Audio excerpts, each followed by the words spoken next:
Look at that. Connor Belanger and his mom Liz don't need to look at pictures from their recent tubing trip to remember the sound they'll never forget. Kind of high-pitched squeaking sound that I've never heard before. Liz was moving down the river too fast to see where it was coming from, but Connor was far enough behind to spot something struggling in the rapids and reached out to help. Slowly, kind of clawed its way up into my palm, with its front heft, and then I scooped it up. But it wasn't until it was safely in his arms that Connor saw its tiny tail and realized he'd saved a baby beaver. It felt awesome, and I felt super protective of it immediately. And he just held on and let us kind of look. And After it stopped breathing heavily, the baby started falling asleep in Connor's arms.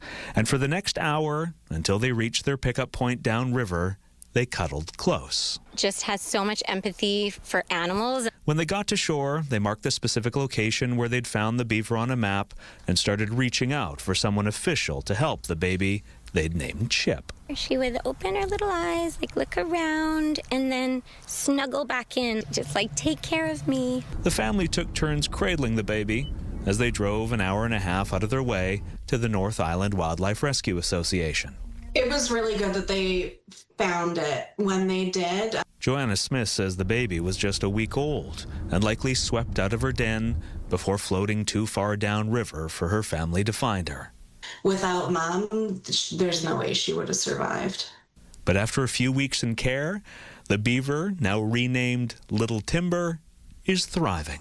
Oh, she's a busy beaver. While the beaver is expected to be released back into the wild in about 18 months, Liz and Connor will likely be looking back fondly on their time with Little Timber forever. And such a Canadiana experience. We rescued a baby beaver. Adam Sawatsky, CTV News, Saanich.